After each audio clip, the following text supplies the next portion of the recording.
პერევი რაიონით ურთ ჩვენი სულიერი მამის საქართველოს კათალიკოს პატრიარქის უწმინდესისა და უნეტარესის ილია მეორის მეოხებით დაგვიბრუნდა. მაგრამ მეორე დღესვე სააკაშვილის დატრაბახებამ, აგერ ხომ დავიბრუნე და დანარჩენსაც მოვუვლიო. ის მოიტანა, რომ მეორე დღესვე ისევ წაიღეს რუსებმა პერევი. საინტერესოა, რომ დღემდე სათანადო ანალიზი და შეფასება არ მისცემია ჩვენ სამაჩაბლოში ვითომ და ქართული მოსახლეობის დასაცავად შეჭრას.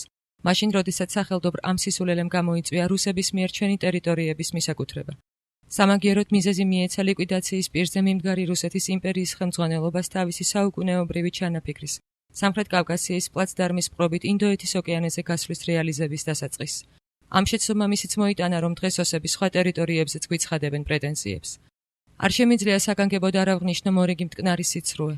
მერაბ ბერძენიშვილის მიერ მეორე მსოფლიო ომში დაღუპული 350,000-მდე ქართველის ხსოვნისთვის შექმნილი მემორიალის ბარბაროსული აფეთქება, რაც ვითომ და საქართველოს პარლამენტის შენობის ასაგებად განხორციელდა.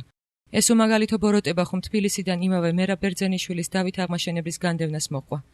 რა დააშავა ამ დიდებული და საამაყო ძეგლების ავტორმა იმაზე მეტი, რომ სააკაშვილის ფიგურა არ წამოგვიჭიმა მეტეხის კლდეზე ვახტანგ გორგასლის გვერდით. როგორც იტყვიან, ჯერ სადავართ, მერე და მერე ვინ იცის რა მოგველის. რა ვქნათ, რა ვუშველოთ განადგურების სუბიექტს ქართველერს. მე პატიოს ვინ იცის მე რამდენად ვწერდა ვაქვეყნებ, ჩვენ მარადისი გასაჭირის მსხვერპლად გაგვიმეტა ღმერთმა, რომ საცხოვრისათეს საოცარი გზაჯვარედინი მოგვანიჭა, რასაც ქართველთა მიწაწყალი შეარქვა.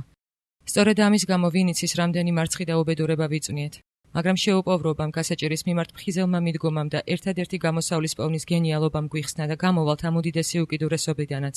თუ კვლავ ჯგუას დავუპირისპირებთ ავის მოსურნეთა ჯალათობას, რა გზითა და საშუალებით, უნდა გავერთიანდეთ, ყველამ ერთი მიზანი დავსახოთ, ვიფიქროთ.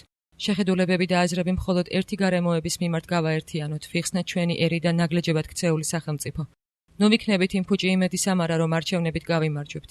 ეს არ მოხდება უპირველესად იმიტომ, რომ დაგსაქსოლ გათითოკაცებული ვართ და იმიტომაც, რომ მართვალ ხროვას ხმის უმრავლესობა განაღდებული აქვს შვიდნაირი პოლიციით, შეიარაღებული ძალებით, მის სამსახურში ლუკმაპურის მაძიებელი პლუტოკრატებისა და ყველა ამათი ოჯახების ხმათა რაოდენობით.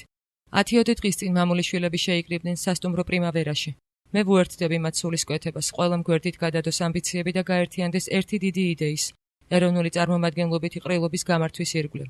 გონიერო და გულწრფელო ქართველებო, შეიკრიბეთ, იმსჯელეთ ამ გამოსავლის მომტანი ქმედების გარშემო და ქართველი ერი კიდევ ერთ უმთავრეს გამარჯვებას მოიპოვებს. ჭკუით ქართველებო, გადაარჩინეთ საქართველო.